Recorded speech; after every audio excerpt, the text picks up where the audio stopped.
Oi, pessoal, estamos aí ao vivo. Vou esperar vocês chegarem um pouquinho. Oi, Cláudio. Bom? Rafa. Muito bem, pessoal. Patrícia. A nossa... Oi, Adriana. Tudo bom? Fernando. Beleza? Bom, Adri, você tá aí em Minas ou você tá em outro lugar? A gente hoje vai falar sobre a lua cheia no signo de Escorpião. E essa lua, ela é bastante simbólica, importante, porque tem a conexão com um movimento planetário de expansão de consciência. Tá no Rio, né, Adri? Ah, legal. Oi, Ana, tudo bom? Maria João, Thaís, Simone. Muito bem, pessoal. Quem eu não dei oi é porque foi subindo aqui. E aí, Regina, Evelyn, Arthur. E esse tema é muito bacana porque traz um movimento energético bem legal para a gente pensar. Quando a gente fala da lua cheia, simbolicamente, a gente pode pensar também, além do fenômeno natural que nós podemos observar, que existe uma relação de complementaridade pelos opostos, que na astrologia o Sol fala do masculino, de consciência, a Lua fala de feminino e de processo emocional. Na Lua cheia, eles estão em oposição, e essa oposição nos convida a um diálogo. Esse diálogo é entendendo as partes e percebendo o que a gente pode juntar. Na alquimia a gente fala que é o mistério da Coniunctio, a união dos opostos, e que nos leva para uma proposta bem mais integral da vida, né? O ser integral. Todos os meses a gente tem esse período, né, da lua nova, quando a gente tem a conjunção do Sol com a Lua, e 15 dias depois a gente tem a lua cheia, que é essa oposição que eu estou explicando para vocês. E a gente para olhar que essa oposição, além de relacionar essa proposta dos dos luminares, né, se encarando um com o outro, e a gente deve tentar olhar de maneira que isso diminua a tensão. Não é fácil, né, gente?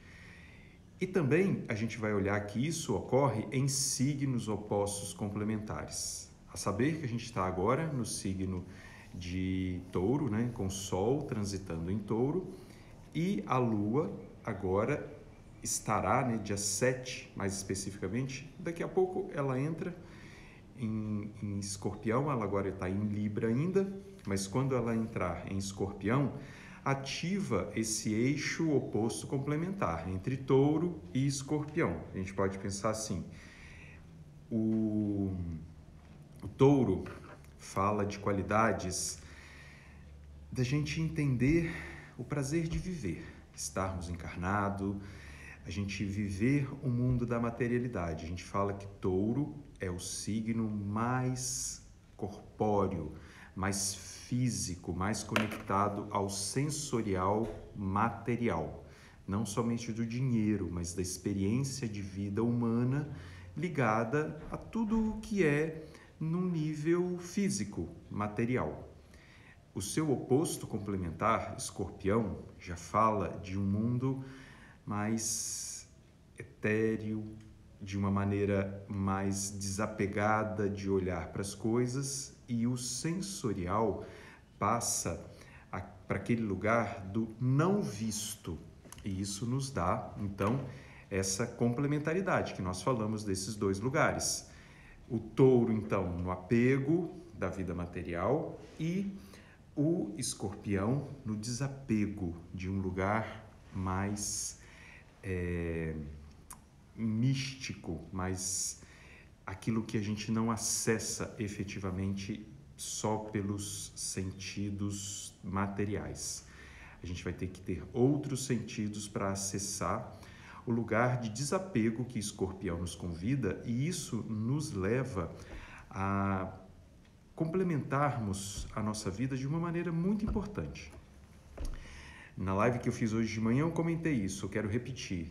Eu gosto muito de uma frase da Clarice Lispector que fala sobre essa frase.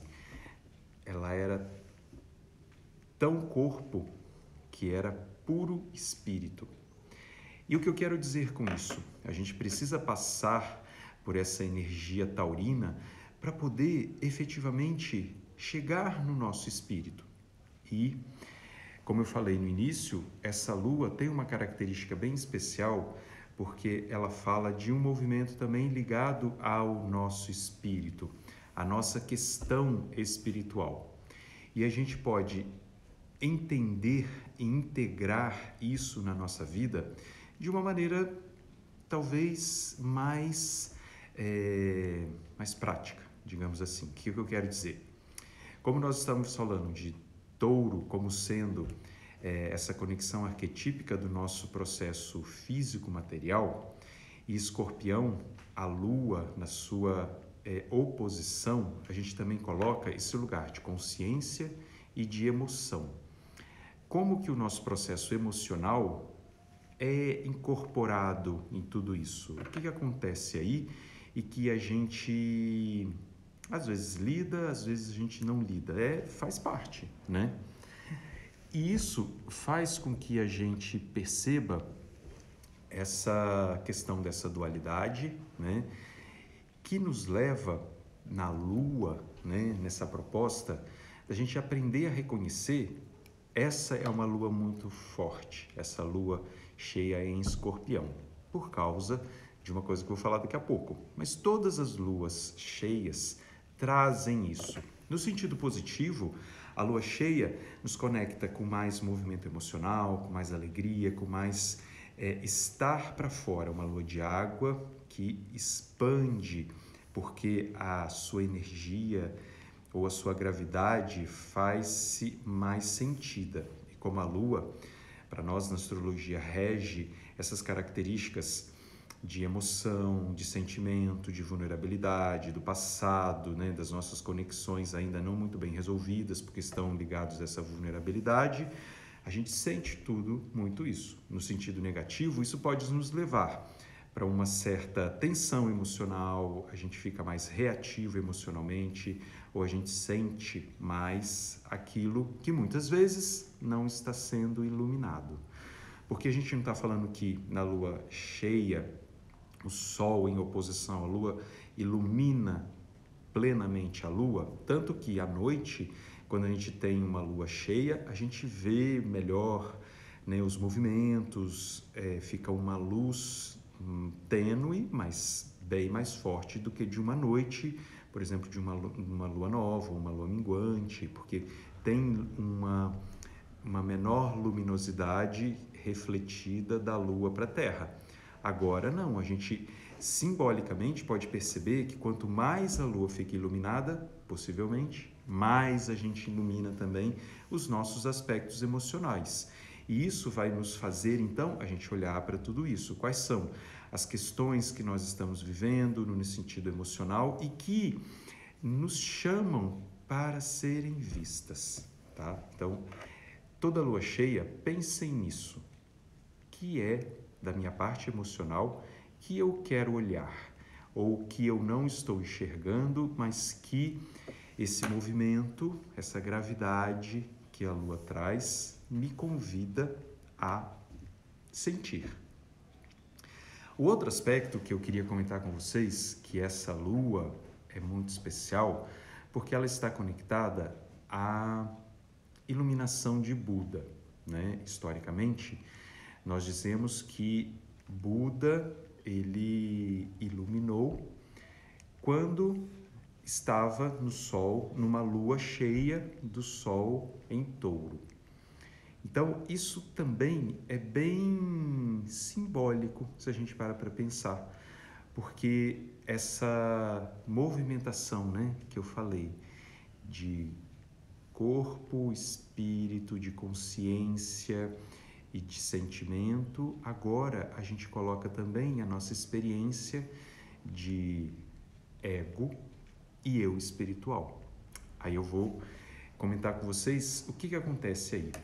A gente vai percebendo que o que vai acontecer é que quando Buda, quando a gente fala Buda, a gente está falando de uma referência do Siddhartha Gautama.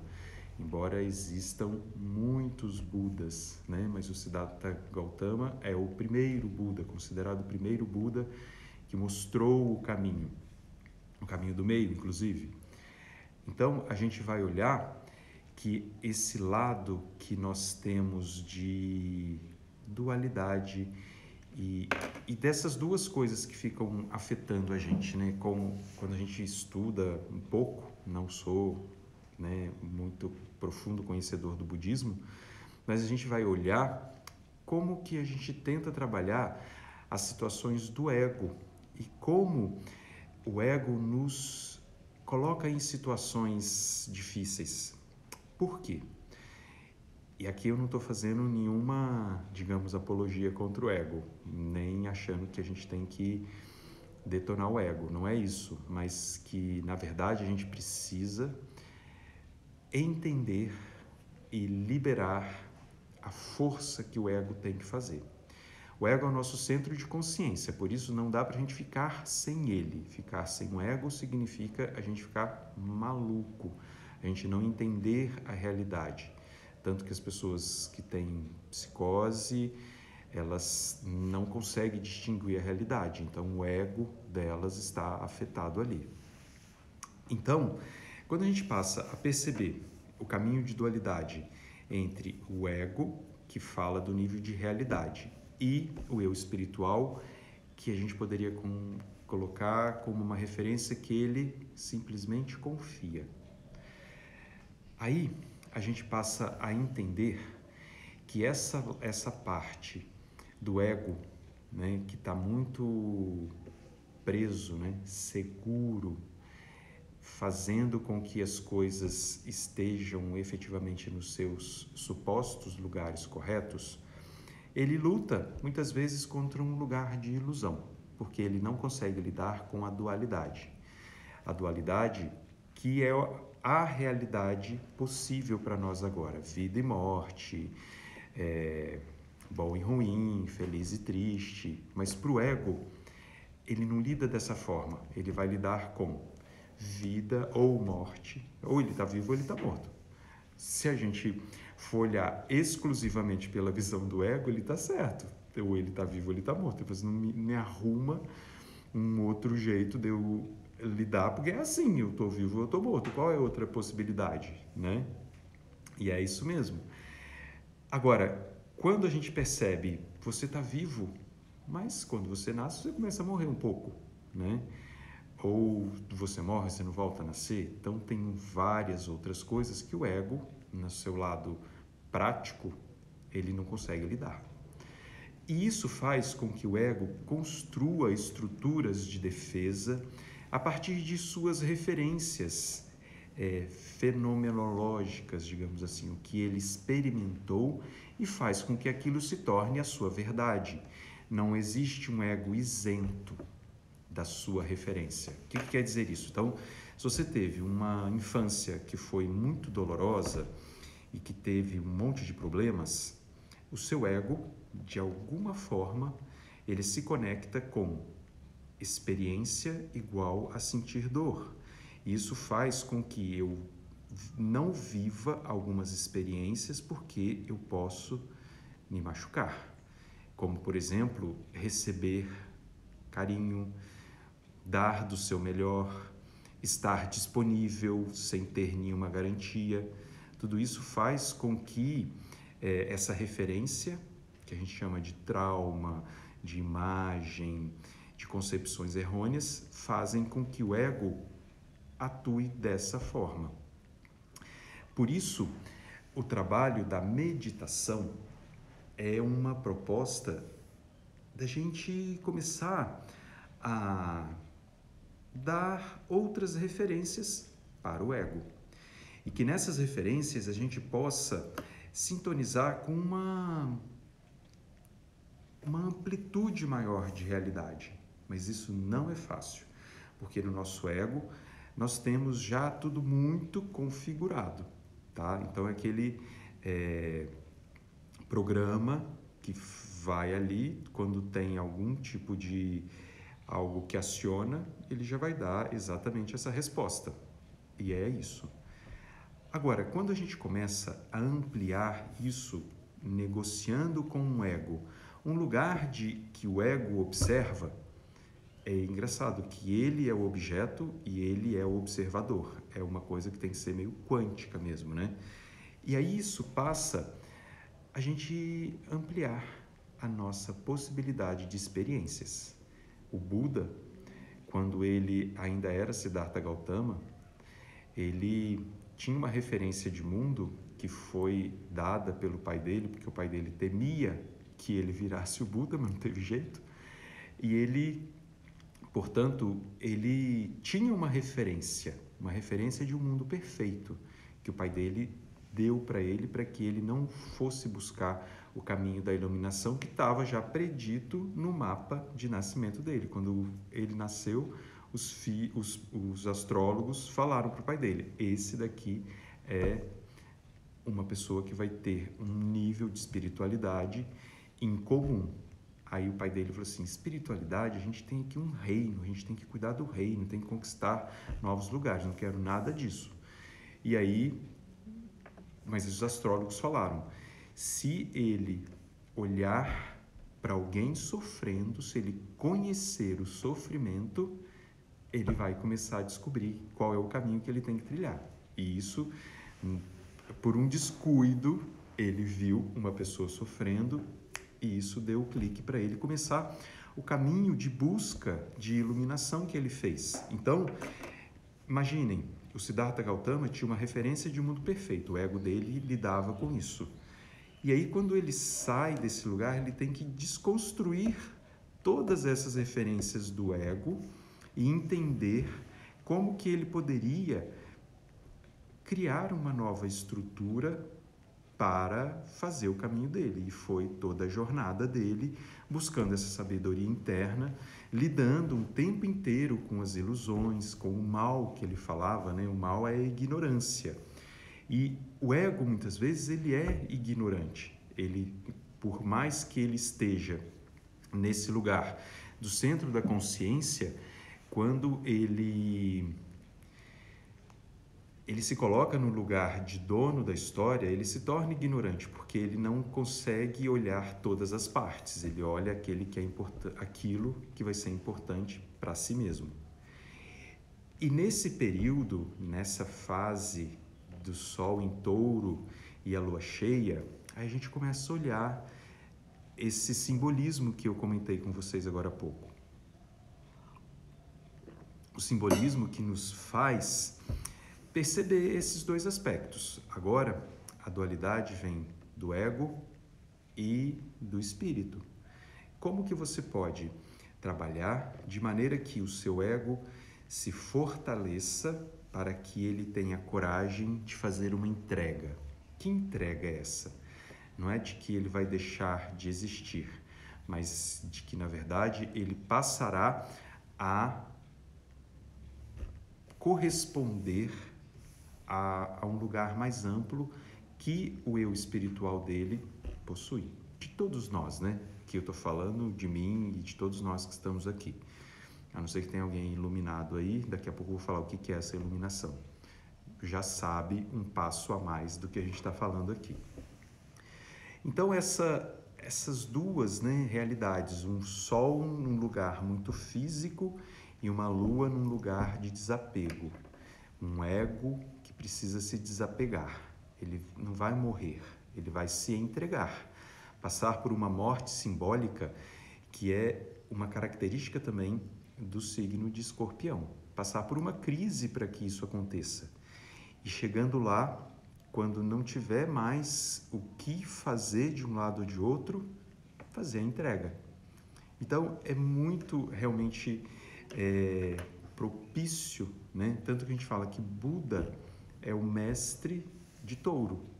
Aí você fala, mas Buda, touro, é por causa disso, é do ir além, né? De entender essa qualidade para poder transcendê-la.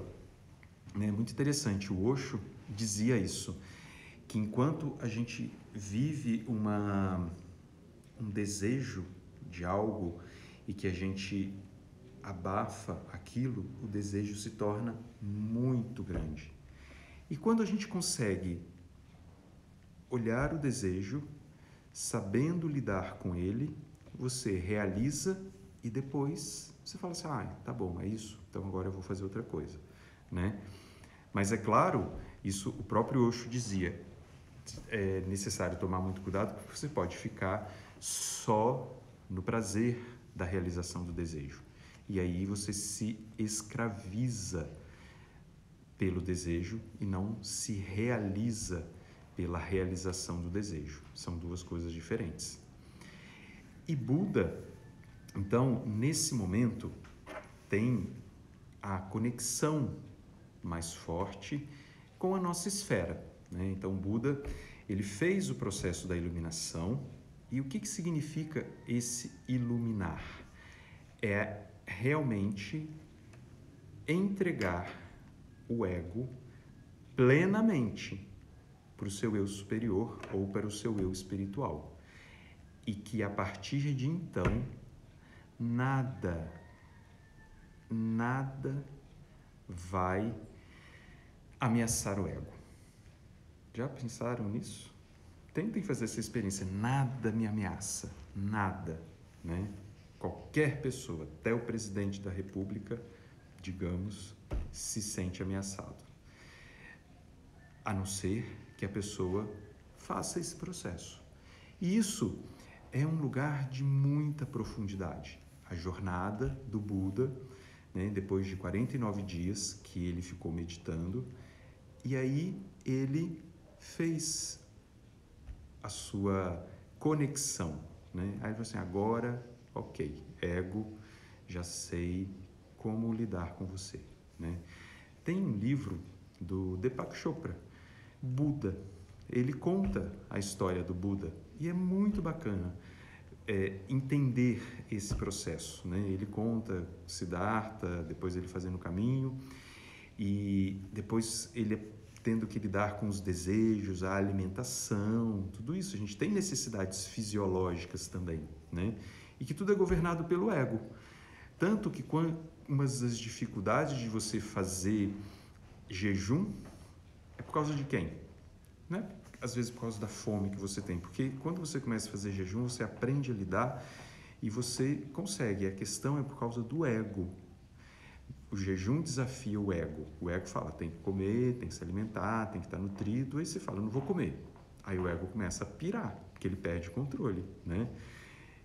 Aí a gente vai entendendo e aprendendo essa jornada que a gente está aqui para conseguir liberar, né, a roda do samsara, que os orientais dizem, e que Buda conseguiu. Quando alguém ilumina, significa que esse alguém não precisa mais reencarnar.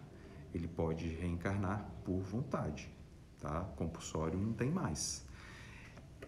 E é muito interessante que quando a gente vê nos desenhos budistas ou nas representações budistas, vários Budas.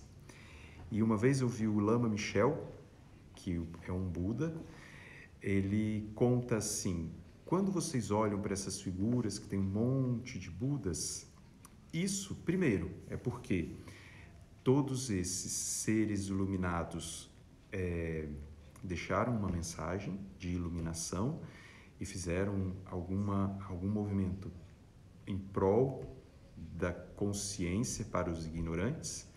E a outra, que eu acho bem bacana, é da gente pensar, se existem vários Budas, nós também podemos ser um Buda.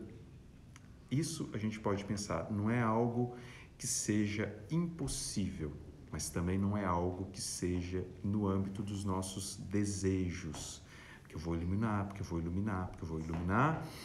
E aí isso não se consegue. Eu até me lembrei de uma historinha que o meu professor de Jung contava, que era assim: o mestre desceu lá das montanhas e o discípulo foi lá conversar com ele, e era aquele discípulo todo Caxias, né? Meditava, jejuava, era monge, fazia caridade, desapegado, tudo.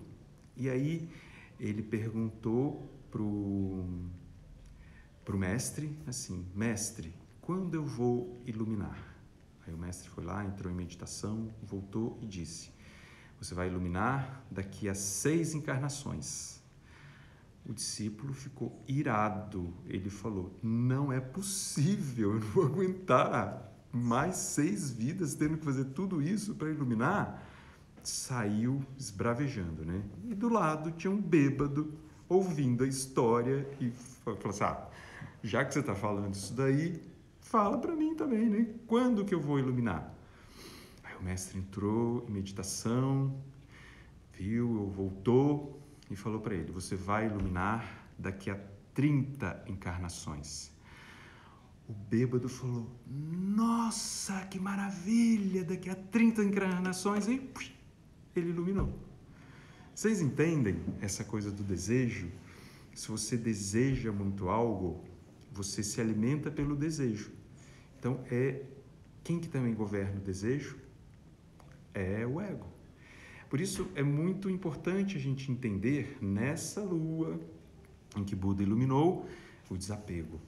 Aqui eu estou falando talvez de coisas muito estratosféricas, né? De coisas que podem parecer inalcançáveis, mas a gente vai um pouquinho de cada vez e vai aprendendo como que isso vai nos permitindo melhorar cada vez mais. Nesse período, no Oriente, a gente tem o Festival de Vesak, né? Vesak, no lugar perto dos Himalaias, que existe esse festival e que tem uma energia muito forte. Eu nunca fui, eu já li sobre, mas que parece que é algo realmente transformador. Porque nesse festival é quando Buda vem trazer a bênção para nós aqui na Terra, para que a gente tenha mais conexão com a sua proposta de sair do sofrimento da roda das encarnações, da repetição do karma. E que quanto mais a gente se conecta com essa energia búdica na meditação e numa busca por um caminho do meio, né? Que a gente é pendular, né? Uma hora a gente está de um jeito, outra hora a gente está do outro e perde muita energia reagindo a tudo isso. Vide esse momento importante planetário que a gente está vivendo. Nesse festival são evocados 3 grandes energias e é um encontro de seres ascensionados. A energia divina, que aí seria uma energia completa, Buda e Cristo. E quando eles fazem essa conexão nesse lugar tão especial, nesse momento tão importante, astrológico, nos é dado essa bênção, que seja um pouquinho de consciência desse lugar ampliado da nossa capacidade espiritual de confiar e de mostrar para o nosso ego o quanto a gente pode liberá-lo porque vai dar certo. Às vezes a gente não libera porque não vai dar certo, vou perder, etc. Mas isso pode nos fazer realmente trazer esse lugar de experiência que a gente dá um passo rumo a esse nosso caminho espiritual. Então, essa é a grande importância que essa lua cheia em Escorpião nos dá. Que a gente possa, na quinta-feira, às 7h45, no horário de Brasília, que é a lua cheia de Escorpião, a gente poder parar, fazer uma prece, para quem gosta de prece, ou fazer a meditação, se conectando com a, a proposta de Buda, que eu possa enxergar melhor o meu caminho, que eu possa conectar com a realidade mais verdadeira daquela que eu vejo agora. Qual é a realidade que a gente vê agora? Ou isso ou aquilo. Mas quando eu junto as duas coisas, eu posso entender de uma maneira diferente uma coisa e a outra coisa.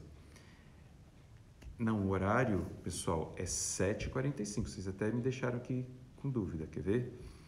É 7h45 da manhã, Renata, tá? Que o Andy perguntou aí, eu tô aqui abrindo só para relembrar, mas é 7h45, mas só para dar garantia para vocês.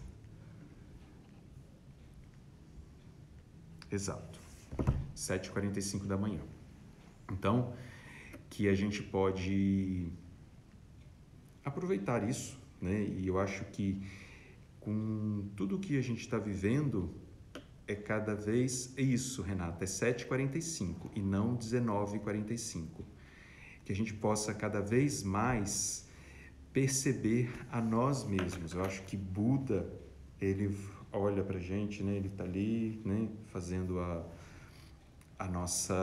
fazendo, né? O seu processo de meditação, mas nos mostrando quem a gente é. E isso é tão bom quando a gente olha toda a nossa verdade, de que eu ainda não sou perfeito, de que eu tenho as máscaras que eu tenho que limpar, eu tenho os meus eus inferiores que me acompanham e que me fazem tomar decisões a partir dele. Aí isso é o processo muito bacana que Buda nos fala, encontrar a verdade, e que essa verdade nos conecta com uma outra etapa. Quem que estava junto lá no Festival de Vesak que vai estar? Cristo. Qual é a mensagem do Cristo? Amor. Amai-vos uns aos outros. Então, quando a gente junta verdade e amor, a gente pode ter aí referências que nos ajudem a viver uma vida muito mais plena, mais feliz. Tá bom? Então, quem se sentir chamado, eu fiz a proposta de a gente fazer uma breve meditação. A Cristina está falando, a porta da saída é para dentro. Gostei, Cristina, é isso mesmo. Tá? Obrigado por vocês que estiveram aqui comigo. Eu vou convidar vocês a fechar os olhos. E quando a gente se coloca nesse lugar de aquietar, prestando atenção na respiração, deixando a coluna ereta, a gente vai sentindo mais esse lugar dentro. E para esse momento planetário importante de transição, que representa uma morte simbólica de uma fase, e que nós estamos entrando em outra fase, renascendo, portanto, a gente vai visualizar um fio de luz dourada brilhante, e esse fio de luz dourada brilhante está conectado com o Buda. Então, uma parte desse fio nos conecta com o nosso campo energético, envolve o nosso corpo energético e nos permite receber a bênção que vem dessa consciência de Buda. Quando Buda está direcionando o seu movimento para nós, conectado a esse fio dourado, nós vamos recebendo o estímulo, o apoio, a força, o prazer de realizar o trabalho da nossa vida de autoconhecimento e autopurificação.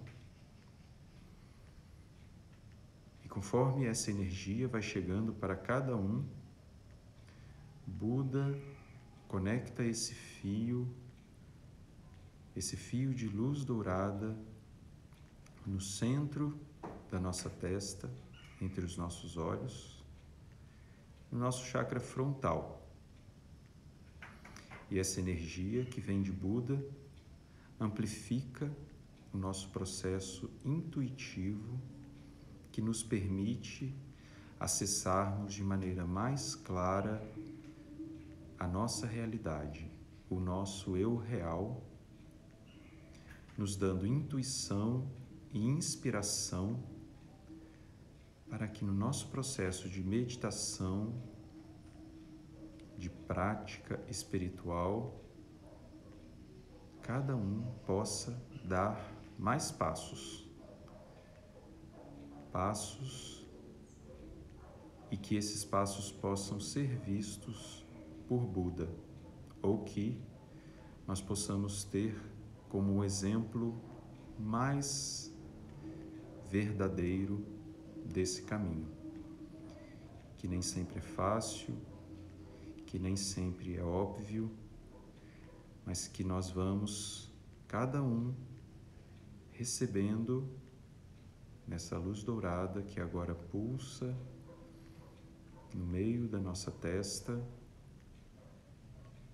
e que vai nos dando cada vez mais essa possibilidade de conexão com a energia do Buda.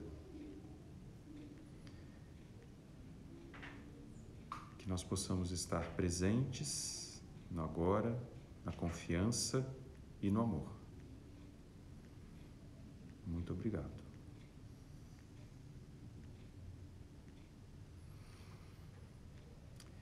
Então, pessoal, que a gente possa lembrar e fazer essa mesma visualização no centro da nossa testa. A gente recebe uma luz dourada que vem da consciência do Buda e que nos amplia a percepção desse nosso caminho nesse momento muito rico, que a gente possa aproveitar, que quanto mais a gente percebe a sombra, mais luz a gente também encontra. Reverti um pouco aí a frase.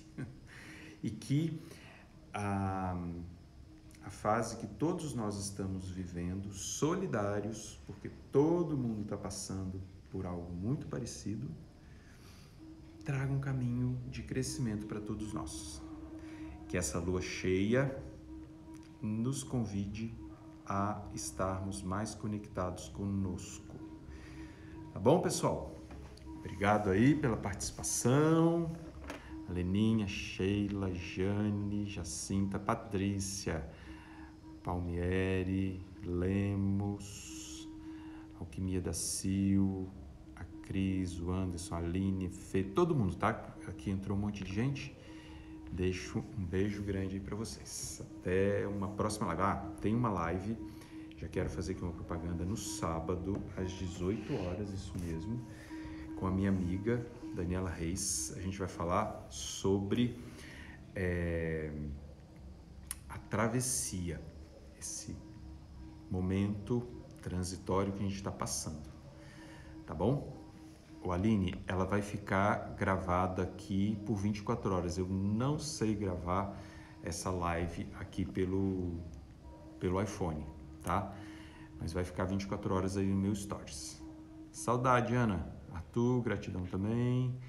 O Andy, é normal sentir angústia depois da prática. Me senti tão bem na prática da manhã e no fim da tarde me senti angustiado. Agora melhorei, fazendo de novo, um calor. Faça mais vezes então, para você fortalecer esse lugar de autoacolhimento, né? Porque às vezes pode vir uma energia de fora, abrindo o caminho para você, mas você precisa manter com o seu propósito, tá bom? Tchau, pessoal. Até mais.